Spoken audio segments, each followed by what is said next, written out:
Donc, dans cette vidéo, nous allons voir les blocs de branches. Pourquoi ils sont appelés blocs de branches? Déjà parce qu'il y a un blocage au niveau de l'une des deux branches du faisceau de His. Donc là, ici, il y a le tronc commun donc de His. Et puis là, il y a la branche droite, et là, la branche gauche. Donc le bloc de branche, c'est quand il y a, par exemple, une lésion au niveau d'une de ces branches. Et notez que s'il y a la lésion au niveau des deux branches, il va s'agir d'un bloc auriculo-ventriculaire, et non pas d'un bloc de branche. Donc un petit rappel sur la conduction électrique au niveau du cœur. Ça commence au niveau du nœud sinusal, puis ça se propage vers le nœud auriculo-ventriculaire, puis ça passe par donc le tronc commun de His, puis par sa branche droite et sa branche gauche, plus ou moins simultanément. Un petit rappel sur les ondes, sur l'électrophysiologie du cœur. Donc, lorsque l'onde de dépolarisation s'approche de l'électrode positive, ça enregistre une onde positive. Lorsqu'elle s'en éloigne, ça enregistre une onde négative. Et puis, lorsque ça s'en approche, puis ça s'en éloigne, on aura ce tracé. Et c'est le contraire pour la repolarisation. Si la repolarisation s'éloigne d'une électrode positive, ça va enregistrer un tracé positif. Je vous parle de ça car on en aura besoin juste après. Maintenant, on va passer à ce qui se passe sur l'électrocardiogramme. Donc là, je l'ai appelé ma théorie sur les blocs de branches, mais en fait, c'est plutôt basé sur ce que j'ai lu comme livre, comme site et vu comme vidéo. Donc pour les deux blocs de branches, on voit qu'il y a un aspect en M, n'est-ce pas? Et vous remarquerez que cet M-là est différent de celui-ci. Et on va voir pourquoi.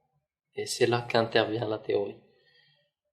Et puis pour ce M-là, on le voit sur V1 et V2 pour le bloc de branche droit, parce que V1 et V2 ils sont les plus proches du ventricule droit comme vous le voyez ici. Par contre pour le bloc de branche gauche, on le voit plutôt sur V5 et V6 car ce sont ces deux électrodes qui sont proches du ventricule droit. Alors maintenant, pourquoi au niveau de cet M-là, il y a une onde bien négative au milieu avant qu'il y ait cette petite onde positive à la fin, contrairement à celui-ci où les deux ondes positives se succèdent. Donc là, je me suis dit comme quoi, peut-être que c'est parce que s'il y a un bloc de branche droit, donc c'est la branche droite qui est atteinte, ça vient, donc là c'est comme le tronc commun du faisceau de His. Donc là, ça arrive vers V1 et V2. Donc c'est positif, comme on a vu plus haut. Et puis, ensuite, ça va passer vers le ventricule gauche uniquement. Et comme le ventricule gauche est gros, ça va donner cette grosse onde négative, comme il y a un éloignement de V1 et V2, comme vous le voyez. Et puis, ce n'est qu'une fois que le ventricule gauche est bien dépolarisé, qu'il va envoyer à travers les cellules musculaires normales, et non pas les cellules nerveuses, il va envoyer vers le ventricule droit. N'est-ce pas? Et c'est ce qui va donner cette onde positive, car il y a un rapprochement de V1 et V2.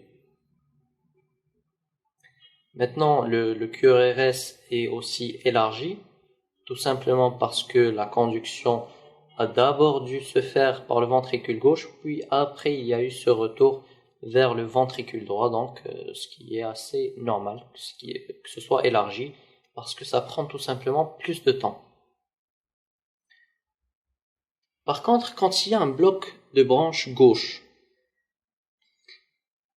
donc regardez, Donc la dépolarisation, elle arrive à travers le tronc commun du faisceau de Higgs, ça s'approche de V5 et V6, et puis là, à peine ça commence à dépolariser le ventricule droit, que le ventricule droit il se dit, mais le ventricule gauche il est super important, je dois vite lui transmettre l'information, la dépolarisation, et donc immédiatement après, il y a la dépolarisation du ventricule gauche aussi.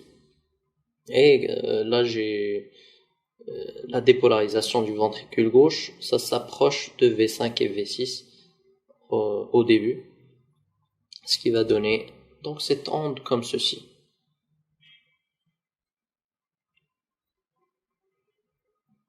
Donc pour résumer tout ceci, comme j'ai dit au début, un peu vers le début, dans les deux blocs de branches, il y a un aspect en M. Celui-ci est un M élargi dans le bloc de branche droit parce que le gauche, d'abord, il se dépolarise bien comme il faut avant de transmettre au droit. Alors que si c'est le gauche qui est atteint, alors le droit, il va faire de son mieux pour lui transmettre la dépolarisation le plus tôt possible et donc le M est moins élargi. Donc dans les deux, il y a un QRS élargi, vu que ça prend plus de temps pour dépolariser les deux ventricules et parce que la conduction se fait via les cellules myocardiques normales, ce qui prend plus de temps. Mais aussi pour le bloc de branche droit, on va voir le M au niveau de V1 et V2, car ce sont les électrodes proches du ventricule droit, et pour le bloc de branche gauche, on va les voir plutôt sur V5 et V6, qui sont proches du ventricule gauche. Et voilà, ce sera tout pour les blocs de branche. Vous avez aimé cette vidéo, sachez qu'il y en a d'autres ici ou bien là, et que vous pouvez être au courant du neuf en cliquant ici, et que vous pouvez faire tout plein de trucs sympas en cliquant un peu partout par là. Et dorénavant, study smart.